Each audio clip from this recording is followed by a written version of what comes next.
I changed my plans. After 8 years and $200,000, I decided not to attend my daughter's PhD graduation. Let me tell you why. My name is Linda, and I'm 68 years old. I worked as a high school English teacher for 40 years before I retired. My daughter Emily is my only child. Her father passed away when she was 12, so it's been just the two of us for most of her life. I poured everything I had into raising her, making sure she had every opportunity I never did. When Emily got accepted into the doctoral program at Northwestern, I was over the moon. A PhD, my baby girl, a doctor. Not the medical kind, but still. She wanted to study environmental policy, and I thought it was wonderful. Important work, world-changing work. The program was expensive. Even with her research stipend, there were gaps. Big gaps. Tuition, fees, living expenses in Chicago, conference travel, research materials. The list went on and on. Emily sat me down one evening during her first year and showed me the numbers. Her face was pale, worried. "Mom, I don't know if I can do this," she said. "The debt would be crushing. Maybe I should just get my master's and find a job." I looked at my beautiful, brilliant daughter and saw all the potential she had. I thought about the life insurance money from her father sitting in my account. I thought about my teacher's pension, comfortable enough for one person. I thought about the small house I owned, paid off years ago. "Don't you worry about the money," I told her. "This is an investment in your future. I've got it covered." And I did cover it, every semester for 8 years. When her stipend didn't stretch far enough, I sent more. When she needed a new laptop for data analysis, I bought it. When she had to travel to a conference in Germany to present her research, I paid for the flight. When her car died in year 5, I helped her get a reliable used one. I wasn't rich. I watched every penny. I stopped going out to dinner with my friends. I canceled my book club membership. I put off repairs on my own house. My retirement was supposed to be about travel and hobbies, maybe some volunteer work. Instead, it was about making sure Emily could achieve her dreams. But I didn't mind. Really, I didn't. She was doing so well. Her research on sustainable urban development was getting attention. She published papers, she won awards. And she met Marcus, another PhD student in her department, during her 3rd year. They got married in a small courthouse ceremony in year 6. I flew up for it, stayed in a budget hotel, and was so happy for them. Marcus seemed nice enough.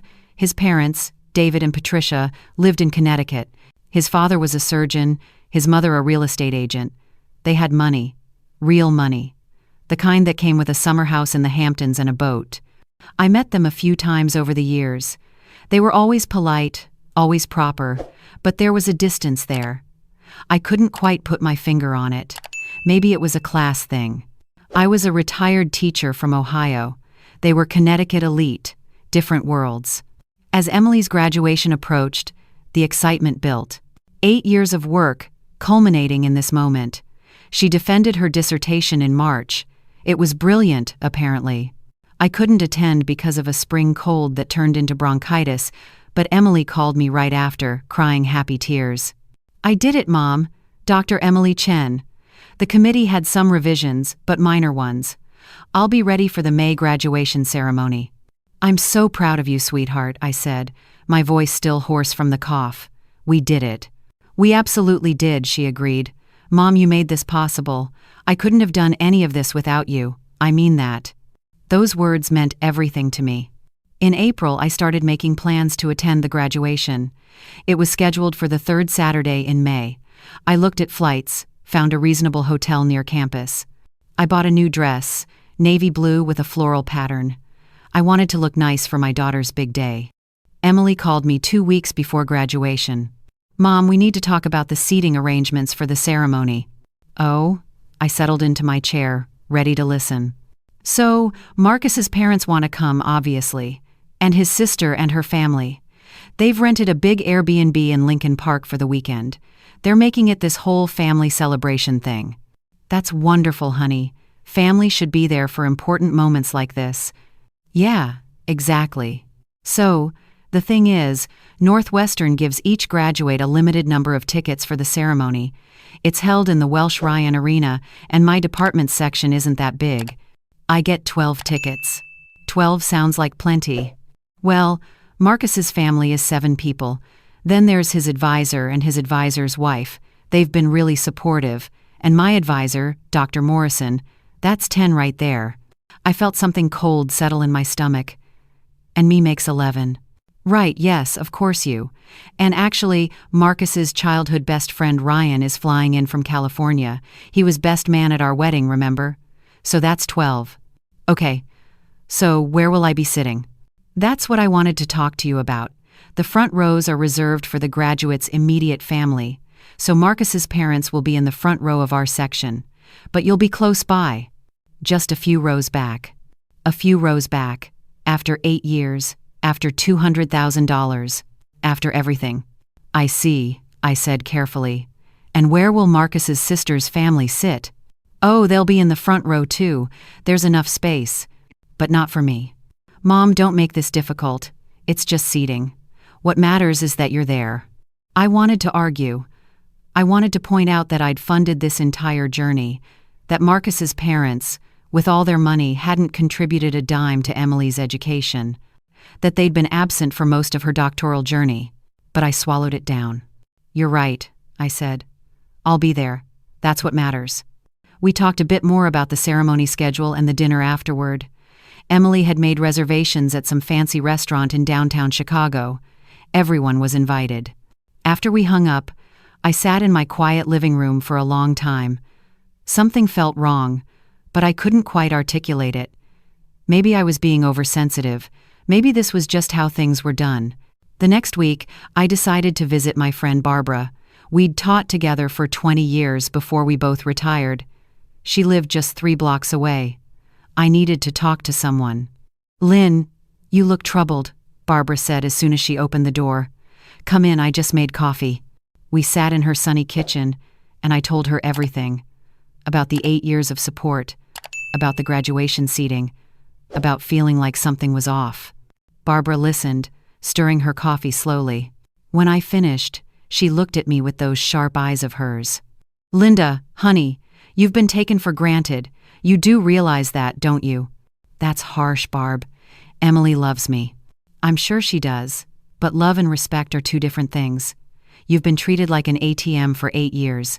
And now, on the day that's supposed to celebrate her achievement, an achievement you made possible, you're being put in the back while the people who contributed nothing get the front row? It's just seating. It's not just seating. It's a symbol. It's about who matters. And Emily is telling you, very clearly, that you matter less than Marcus's parents. I don't think she means it that way. Maybe not. But that's the message. Linda, when was the last time Emily asked about you? About your health, your life, your plans? I opened my mouth to answer and realized I couldn't remember. Our conversations for the past 8 years had been about her research, her struggles, her achievements. When had we last talked about my retirement dreams? My own goals? She's been busy, I said weakly. Too busy to appreciate her mother? The woman who sacrificed everything? Barbara shook her head. You need to have a real conversation with her, before this graduation. Tell her how you feel. I nodded. Barbara was right. I would talk to Emily. But I didn't get the chance to initiate that conversation, because the next evening, I discovered something that changed everything. Emily had asked me to help with some graduation planning logistics. She needed someone to coordinate the flower orders for the post-ceremony celebration at the Airbnb. She sent me the group text thread so I could see what had already been discussed and ordered. I scrolled up through the messages, reading about lilies and roses and baby's breath. Then I kept scrolling, curious about other planning details. That's when I found it. The message was from 3 days ago. Patricia, Marcus's mother, had written, I still think we should have done this at our beach house. Much more elegant than some rental in Chicago. Emily responded, I know, Patricia, but logistics were just easier this way. Plus, it's my graduation. Then Marcus chimed in. Speaking of which, babe, did you finalize the seating chart? Emily, yes. Front row is your parents, your sister's family, and my mom. Wait, no. Your parents and sister's family. My mom is in row 4 with Ryan and some others. Marcus, row 4? That seems far. Patricia, it's fine. Linda won't mind. She's not really the type to care about that sort of thing. Plus, honestly, we're hosting the whole weekend. Front row should be for hosts. Emily. Exactly what I thought. Mom's just happy to be included. She's very low maintenance.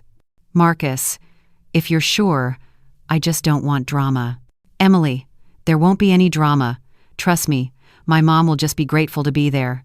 She's been alone since Dad died. This is probably the biggest thing she's had to look forward to in years. Patricia. Well, we're certainly making it special for her. She's staying at the same hotel as Ryan, right? The budget one near O'Hare?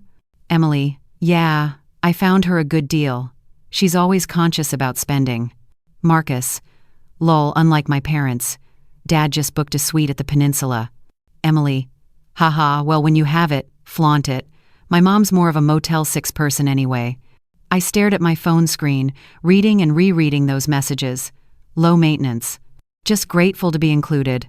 Motel 6 person. The biggest thing she's had to look forward to in years. Was that really how my daughter saw me? After everything? I thought about all the times I'd said yes when I wanted to say no, all the checks I'd written without complaint, all the sacrifices I'd made without asking for recognition. Had I taught my daughter that I didn't matter? That my role was just to provide and then disappear into the background? I set the phone down carefully. My hands were shaking. The next morning I called Barbara. You were right. We need to have a conversation, but I don't think talking is going to be enough this time. What did you find out? I told her about the messages. When I finished, Barbara was silent for a long moment. Linda, what are you going to do? I'm going to change my plans. I spent the next few days thinking carefully about my response. I wasn't a vengeful person. I'd spent my whole career teaching teenagers about consequences and communication. But I also knew that sometimes, words weren't enough. Sometimes, people needed to feel the impact of their actions to truly understand them. I called my travel agent. I need to cancel my Chicago trip and book something else. What's available for the third weekend in May? Where do you want to go? Somewhere I've always wanted to visit but never could afford. Somewhere just for me. She called me back 2 hours later. How does Las Vegas sound? There's a wonderful package at the Bellagio. Show tickets, spa treatments, fine dining. It's actually on sale. Book it.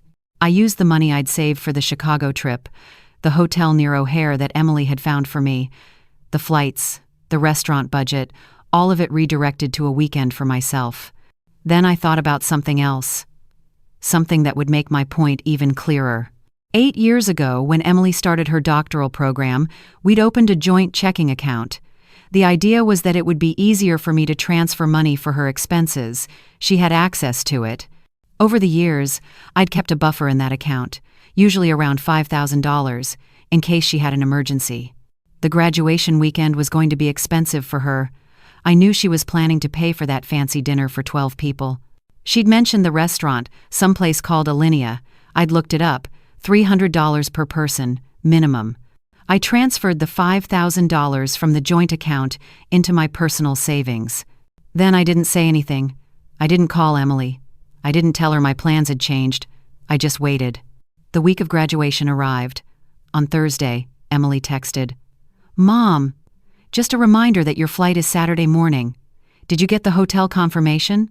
I didn't respond right away. I was busy packing for Vegas. Friday evening, Marcus's family arrived in Chicago. Emily sent photos to our family text thread. The Airbnb was gorgeous, a massive loft with skyline views. Patricia and David looked elegant, as always. Everyone was smiling, toasting with champagne. I was in my own living room, eating leftover pasta, watching these photos roll in. I felt strangely calm. Saturday morning, my flight to Vegas left at 7. Emily's graduation ceremony was at 2 in the afternoon Chicago time, 11 in the morning my time. I'd be landing in Vegas right around then. I boarded my plane, settled into my window seat, and turned off my phone. When I landed in Las Vegas and turned my phone back on, I had 17 missed calls and 43 text messages. The first call had come at 1:30. "Emily, Mom, where are you? I'm not seeing you in your seat." Then, "Mom, seriously, are you in the bathroom? Ceremony's about to start." Then, "Mama, see, call me." Then Marcus started calling. then Patricia, then, bizarrely, Ryan, Marcus's best friend. The texts escalated from confused to worried to angry. Emily at 2:15. I cannot believe you would do this. Today of all days. Where are you? Marcus at 2:30. Linda, Emily is devastated. Please call us immediately. Emily at 2:47. You know what, I should have known. This is so typical. Making everything about you. I read through all of them while waiting for my luggage at the carousel. Then I typed a single response to the group thread. I changed my plans. Enjoy the graduation. Enjoy the dinner at Alinea. Don't worry about me, I'm very low maintenance. Have fun with the front row family. I turned my phone off again. The Bellagio was magnificent. My room had a view of the fountains. I unpacked my new dress, the navy blue one I'd bought for graduation, and hung it in the closet. Then I changed into comfortable clothes and went to explore. I'd never been to Las Vegas. I'd never really been anywhere, to be honest. My life had been about work and raising Emily, and then supporting Emily. This city was overwhelming and exciting and completely foreign. I walked through casinos, watched the fountain show, ate a fantastic dinner at a steakhouse by myself. That night, I turned my phone on briefly to check messages. There were more, of course, but I noticed something. The angry ones had stopped. Now they were confused and worried. Emily at 6 p.m. Mom, I don't understand. What did I do? Marcus at 7:30 p.m. Linda, we're all very concerned. Please let us know you're safe. Barbara had texted, I assume you went through with it, proud of you. Call me when you're ready. I sent Barbara a quick message. I'm in Vegas. I'm fine. Talk soon. Then I turned the phone off again and went to bed. Sunday morning, I had a massage. Then I saw a show, a beautiful Cirque du Soleil performance that made me cry.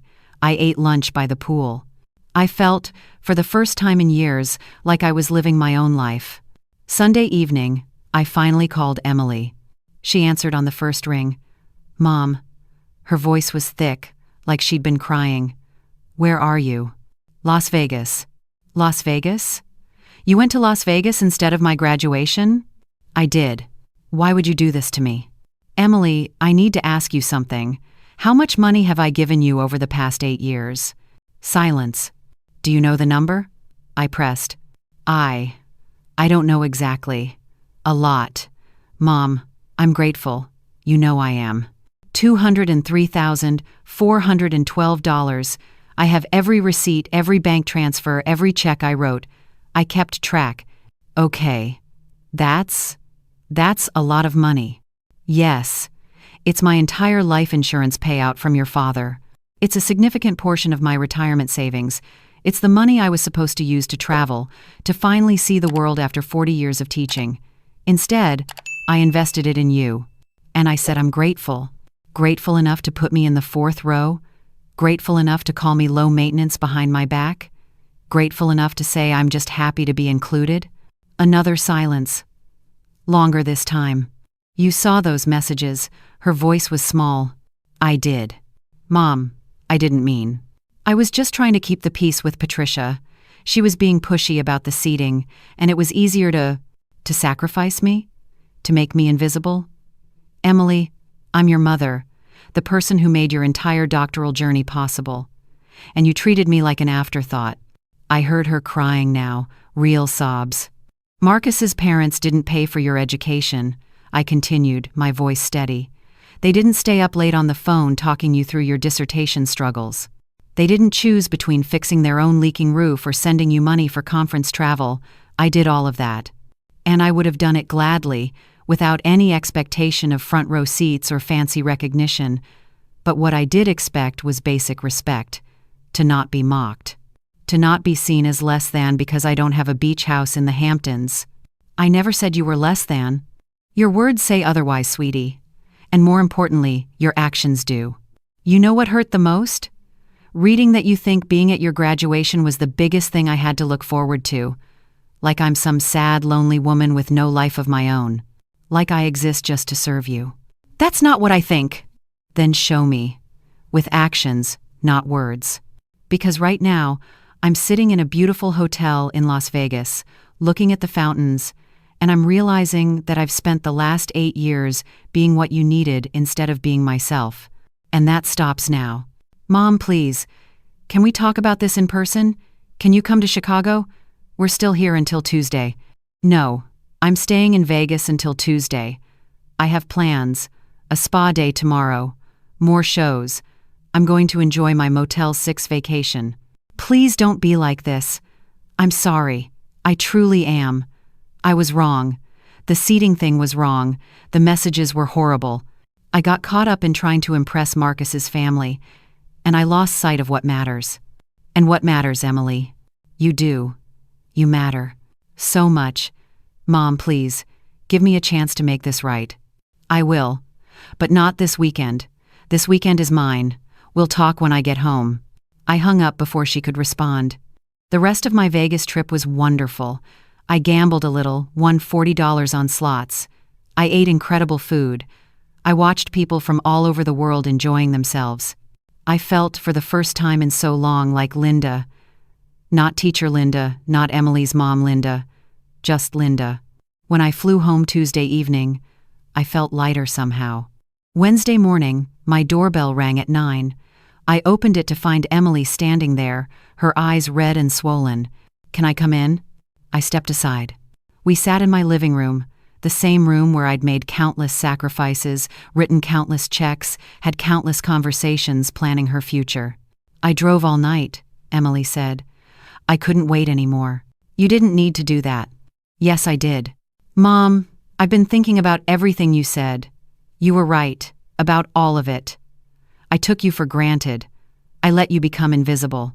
I prioritized Marcus's family because they were shiny and impressive, and I forgot that you were the one actually showing up for me, day after day, year after year. Emily. Please let me finish. I talked to Marcus, really talked to him, about how I've treated you, about the seating, about the money, about everything, and he was horrified. He didn't realize how much you'd contributed financially. I never really told him the full extent. I just said you helped out. He thought my stipend covered most of it. Why didn't you tell him? Because I was embarrassed, I think. His parents are so wealthy. I didn't want him to see me as poor, or you as struggling. Which is crazy, because you weren't struggling. You were choosing to invest in me. There's a huge difference. I nodded slowly. Mom, I can't undo missing the graduation. But I want to make things right. Marcus and I are going to pay you back. Not all of it, not right away, but we're setting up a payment plan, $2,000 a month until it's repaid. Emily, I didn't give you that money expecting repayment. I know, but I'm giving it anyway. Because you deserve to have your retirement dreams. You deserve to travel. And I want to help make that happen, the way you made my dreams happen. That's very generous. It's not generous. It's basic decency. And Mom, there's something else. Marcus and I are going to do a small ceremony. Just us, you, his parents, and a few close friends. We're going to redo the graduation celebration, and you're going to be front and center, because that's where you should have been all along. I felt tears forming. You don't have to do that. Yes, I do, and I want to. Please let me do this. Let me show you that I've learned something, that Vegas wasn't just about my pride being hurt. I genuinely understand now what I did wrong. I looked at my daughter, this brilliant woman I'd raised. She'd made mistakes, big ones, but she was here, taking responsibility, trying to fix things. Okay, I said, we can do that. She burst into tears and hugged me tight. I love you so much, Mom. I'm so sorry for all of it. I love you too, sweetie. We spent the rest of the morning talking, really talking. For the first time in years, Emily asked about me, about my retirement plans, my dreams, my feelings. She asked about my Vegas trip, and I showed her photos. She actually seemed interested in my life, not just as it related to her needs. Where do you want to go? She asked. For travel, I mean. You said you wanted to see the world. I've always wanted to go to Italy, Rome, Florence, the Amalfi Coast. Your father and I talked about going for our 25th anniversary, but then he got sick. Then you should go. This year. Book it. And Mom, I mean this. Use whatever's left in that joint account. It's yours. You earned it. There's nothing left in that joint account. I transferred it all out before graduation. Emily's eyes widened. You were really prepared to let me fail at that dinner, weren't you? Alenia would have been so expensive. I was prepared to let you experience the consequences of taking me for granted, yes. Did you pay for the dinner? Patricia did. When the card declined, she stepped in and covered it. Then spent the entire dinner talking about how challenging it must be for me to manage money. It was humiliating. Good, I said simply. Sometimes humiliation is a powerful teacher. Emily laughed, but it was a sad sound. You're not wrong. I deserved every bit of it. The weeks that followed were different. Emily called me 3 times a week, not to ask for anything, just to talk. She sent me links to travel sites, helping me plan that Italy trip. She and Marcus came to visit, and Marcus apologized profusely for the graduation seating, admitting he should have spoken up. My parents can be. A lot, he said. But that doesn't excuse how you were treated. I'm sorry, Linda, truly. 3 months later, Emily organized that redo celebration. It was small, held in a private room at a nice restaurant near Northwestern. She'd invited her advisor, Marcus's parents Barbara, and a few of Emily's closest friends from her doctoral cohort. When I arrived, there was a special chair at the head of the table, decorated with flowers. For the woman who made this all possible, the card read. Patricia and David were polite, even warm. Patricia pulled me aside before dinner. Linda, I owe you an apology. I didn't understand your role in Emily's achievement. I made assumptions about you, about your circumstances. That was wrong. You're an impressive woman, and I'm glad Marcus married into your family. It wasn't the most eloquent apology, but it was genuine. I appreciated it. During dinner, Emily stood and gave a speech. She talked about her research, yes, but mostly she talked about me, about the sacrifices I'd made, about the lessons I'd taught her, both intentionally and, recently, unintentionally, about love and respect and boundaries. My mom taught me this year that love without respect is hollow, she said, and that the quietest people in our lives are often holding us up in ways we don't even see. I'm sorry I didn't see sooner, Mom, but I see now, and I'm grateful, so incredibly grateful. Everyone applauded, I cried. Even David looked a little misty-eyed. After dinner, Emily handed me an envelope. Open it later, she whispered. When I got home, I opened it. Inside was a check for $20,000 and a printout of a flight confirmation, 2 tickets to Rome in October, one for you, one for Barbara, if she wants to come. You deserve the world, Mom. Let's start with Italy. Love, Emily. I called Barbara immediately. Pack your bags. We're going to Rome. It worked, didn't it? Barbara said. Your Vegas gamble. It did. Sometimes the people who love us most need to feel our absence to understand our presence. When did you get so wise? 30 years of teaching teenagers, same as you. We know that consequences work better than lectures. That October, Barbara and I spent 2 weeks in Italy. We saw the Colosseum and the Sistine Chapel. We ate pasta in tiny trattorias. We drank wine in Tuscany. We laughed until we cried. And every few days, Emily called to check in. Not because she needed anything, just because she wanted to hear about my adventures. I'm proud of you, Mom, she said during one call. For standing up for yourself, for teaching me that lesson. I'm proud of you too, sweetie, for being willing to learn it. When I think back on that graduation weekend now, I don't remember it with anger. I remember it as the weekend I reclaimed myself. The weekend I remembered that I mattered, that my dreams were valid, that I deserved respect. Las Vegas wasn't about revenge. It was about boundaries. It was about teaching my daughter that love doesn't mean erasure, that showing up for someone doesn't mean disappearing yourself. And you know what? The view from the Bellagio was beautiful. But the view from this side, with my daughter truly seeing me for the first time in years, is even better. Sometimes, changing your plans is the best plan of all.